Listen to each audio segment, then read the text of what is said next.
কিশোররা তো লেখালেখি শুরু করে উপন্যাস এবং কবিতা দিয়ে, আপনি লেখালেখি শুরু করেছেন গল্প দিয়ে। কল্পনাগুলো সবগুলো চরিত্র আমি দেখতে পেতাম, নিজের মাঝেও কিছু তৈরি হতো চরিত্র, সেগুলোকে আমি খাতায় আনতে চেয়েছি। আমাদের সমাজের দৃষ্টিভঙ্গিটাই আসল, শিক্ষাটাই কিন্তু মনুষ্যত্ব এবং আমাদেরকে এগিয়ে যেতে হবে সবাই এক হয়ে।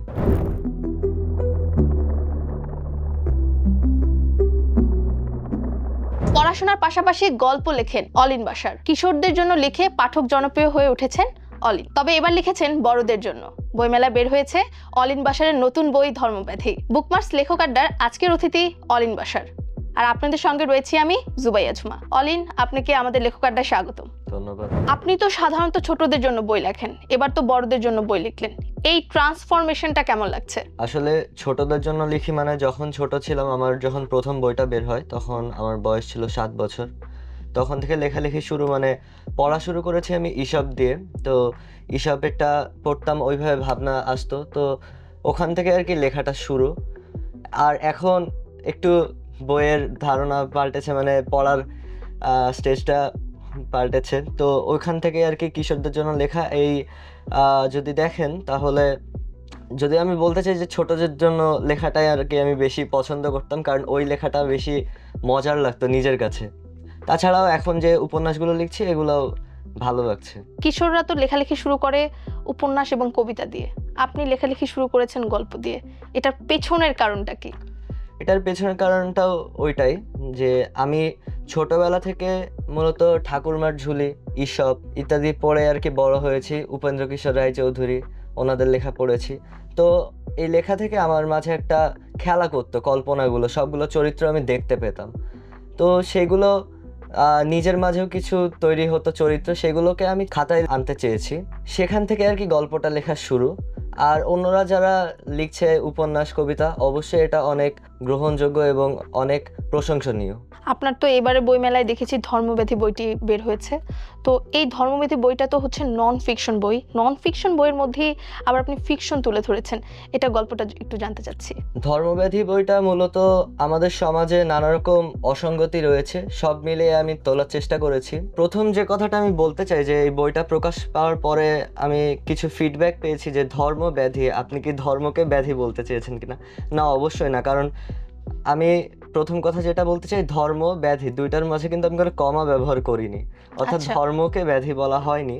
তবে আমাদের ধর্ম তো একটা ভালোবাসার জায়গা, কারণ আমরা দেখি যে আদিম যুগ থেকে এখন পর্যন্ত একটা বিশ্বাস মানুষের কিন্তু একই ধারায় রয়েছে, অর্থাৎ এখানে মানুষের ভালোবাসা রয়েছে, সরল বিশ্বাস, সরল ভালোবাসা।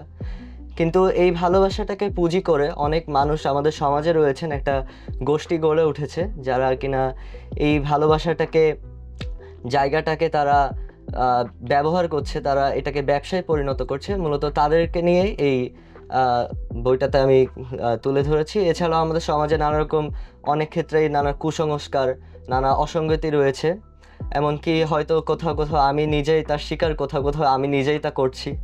তো আমি মূলত সেটাই আর কি এখানে বোঝাতে চেয়েছি। 17টি গল্প নিয়ে এই বই, এই গল্পগুলির মধ্যে সমাজ বাস্তবতা কতটা উঠে এসেছে? গল্পগুলো মূলত নানা সময়ে লেখা, যখন যা মনে হয়েছে, যখন যা মাথায় এসেছে, যে হঠাৎ করে একটা দেখলাম একটা পরিস্থিতি, তো মনে হলো যে হ্যাঁ ঠিক আছে, এটা এখন একটা ধারণা করে ওখান থেকে লেখা যায় কিনা, তো ওইভাবেই লিখেছি। আর একটা গল্প আছে প্রতিমার খুঁত, এখানে আমাদের সমাজে নারীরা নানাভাবে অবহেলিত, তারা বাড়িতেই অত্যাচারিত হয়, অনেক ক্ষেত্রে নানাভাবে শারীরিকভাবে নির্যাতিত হয়। তো এই গল্পটাতে আমি চেষ্টা করেছি এই দিকটা একটুখানি তুলে ধরার জন্য। বা যদি আপনি দেখেন আমাদের এই বইয়ের ভিতরে একটা গল্প আছে দোয়া, এখানে আমি মূলত দেখাতে চেয়েছি একটা শিশুর শৈশবকাল। একটা আমাদের যারা অভিভাবকরা আছেন তারা অবশ্যই আমাদের অনেক মঙ্গল চান, তবে মঙ্গলের জন্য তারা অনেক ক্ষেত্রে দেখা যায় অতিরিক্ত শাসন করে ফেলে। আচ্ছা। তো এই অতিরিক্ত শাসন একটা শিশুর শৈশবকে সুন্দর করে গড়ে তুলতে পারে না, এবং একটা শিশুর শৈশব কিন্তু মানে একটা গাছের মতোই। আপনি যদি দেখেন একটা গাছ যদি ছোটবেলায় ভালোভাবে পরিচর্যা না পায়, তাহলে কিন্তু ভবিষ্যতে গিয়ে গাছটার অত ভালো ফল হয় না। তো শিশুর শৈশবও হওয়া উচিত একটা সুন্দর, না হলে কিন্তু শিশুর বিকাশটা ঘটবে না। তো দোয়া গল্পে আমি সেটা চেষ্টা করেছি তুলে ধরার জন্য। আপনার সাথে একটু অ্যাড করতে চাই যে আপনার গল্পের নামের মধ্যে একটা ভিন্নতা লক্ষ্য করা যায়। এই যে আপনি বলছিলেন প্রতিমার খুঁত, দোয়া, এই ভিন্নতাগুলি কেন, অথবা এর পেছনের কারণটা কি? ভিন্নতা তো গল্পের যেটা ঘটনা, যেটা প্লট, যেটা সেটার উপরেই অবশ্যই গল্পের নামকরণটা হবে। আর চেষ্টা করি যে একটা নাম দেওয়ার জন্য যেন গল্পটার নামটা সুন্দর হয়, মানে মানুষের আকর্ষণীয় হয় বা একটু অন্যরকম করার চেষ্টা করি। আরেকটা বিষয় জানতে খুবই ইচ্ছে করছে যে সমাজ পরিবর্তনে আমাদের ছাত্রদের ভূমিকা তো অনস্বীকার্য, তবে সাহিত্য সমৃদ্ধ করতে এই ছাত্রদের ভূমিকা কি হতে পারে, আপনি কি মনে করেন? সাহিত্যের সমৃদ্ধির জন্য অবশ্যই সবাইকে বই পড়তে হবে, এটা প্রথম কথা। আর তাছাড়া ছাত্ররা এখন যা করছে অবশ্যই প্রশংসনীয়। তার উপরে সাহিত্যের জন্য ছাত্রদেরকে বই পড়তে হবে, সাহিত্য চর্চা করতে হবে, এবং যত বেশি বই পড়বেন তত বেশি আপনার মাঝে এগুলো খেলা করবে, আপনি চিন্তা করতে পারবেন, আপনার চিন্তার বিকাশটা বাড়বে। সেক্ষেত্রে আমি বলতে চাই যে বই পড়া ছাড়া কোনো উপায় নেই, কারণ আমি নিজেও অনেক বই পড়ি। আপনি নিজে তো একজন শিক্ষার্থী, তো এই শিক্ষার্থী হিসাবে যখন আপনি পড়াশোনার পাশাপাশি লেখালেখি, এই দুইটাকে কিভাবে ব্যালেন্স করেন, কিভাবে সামলাচ্ছেন? পড়াশোনার পাশাপাশি আসলে লেখালেখি এটা বললে ভুল হয়ে যায়, কারণ লেখালেখি আমার একটা, পড়াশোনা আমার আরেকটা।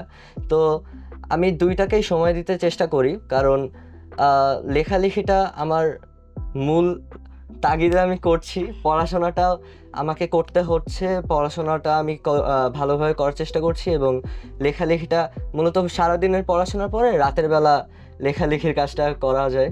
আর তাছাড়া যখন যা চিন্তা আসে তখন সেইভাবে করে ফেলি, পড়াশোনার সাথে একটা মিল রেখে। এতে কোনো ব্যাঘাত ঘটে না। আমাদের যে কোনো সফলতার পেছনেই তো দেখা যায় আমাদের প্রেরণা থাকে, যোগানদাতা থাকে। তো আপনার এই লেখালেখির জার্নিতে, শিক্ষার্থী হিসাবে যে এই লেখালেখি করে এত পাঠক জনপ্রিয়তা, আপনার এই লেখালেখির জার্নিতে আপনার প্রেরণাকে?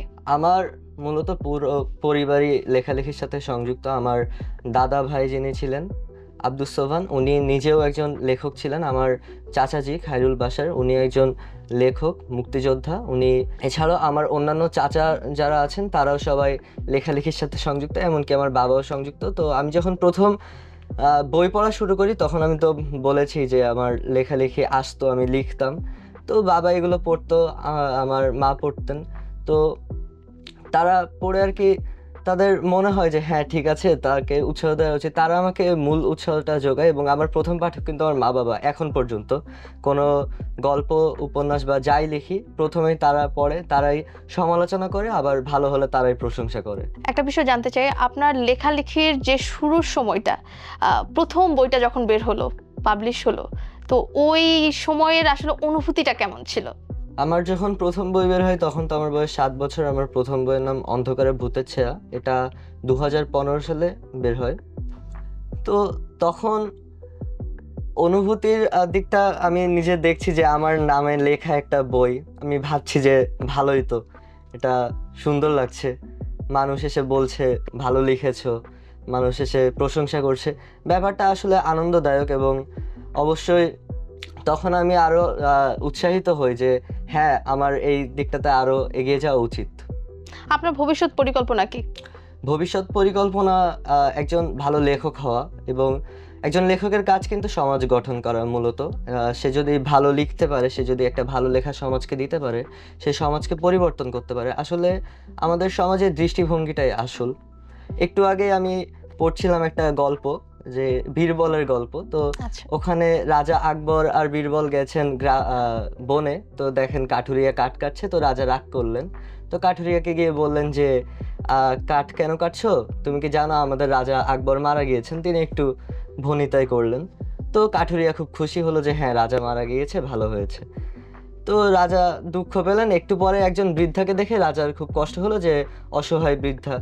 তো তিনি বীরবলকে বললেন যে এনাদের জন্য আমার ভাতা বাড়ানো উচিত, এনার প্রতি আমার দয়া করা উচিত। তো রাজা একইভাবে বৃদ্ধার কাছে গিয়েও বললেন যে আমাদের তো রাজা মারা গেছেন। তো বৃদ্ধা খুব দুঃখ পেলেন যে আমাদের রাজা কত ভালো ছিলেন। তো রাজা এখানে একটু চিন্তিত হলেন, ভাবলেন যে কেন এমন হলো, দুইজনের দুই রকম মতামত। তো বীরবলকে যখন জিজ্ঞেস করলেন, বীরবল বলল যে আসলে রাজা, আপনার দৃষ্টি যেমন হবে সবার প্রতি, সবার কিন্তু ওই রকম দৃষ্টিভঙ্গি হবে। তো আমি আসলে মনে করি আমাদের সমাজের দৃষ্টিভঙ্গিটা, সবাই যদি সবার প্রতি সহানুভূতিশীল হয় তাহলে কিন্তু আমাদের সমাজটা এগিয়ে যেতে পারবে। কারণ আমাদের শিক্ষাটাই কিন্তু মনুষ্যত্ব, এবং আমাদেরকে এগিয়ে যেতে হবে সবাই এক হয়ে। অলিন, আপনাকে আমাদের লেখক আড্ডায় সময় দেওয়ার জন্য অসংখ্য ধন্যবাদ। ধন্যবাদ। দর্শক, আমাদের পুরো এপিসোড জুড়ে আজকে কিশোর লেখক অলিন বাশার ছিল। আগামী এপিসোডে ফিরবো নতুন কোনো লেখকের সঙ্গে, নতুন বইয়ের সঙ্গে। সে পর্যন্ত ভালো থাকুন, সুস্থ থাকুন, চোখ রাখুন বুকমার্কস লেখক আড্ডায়।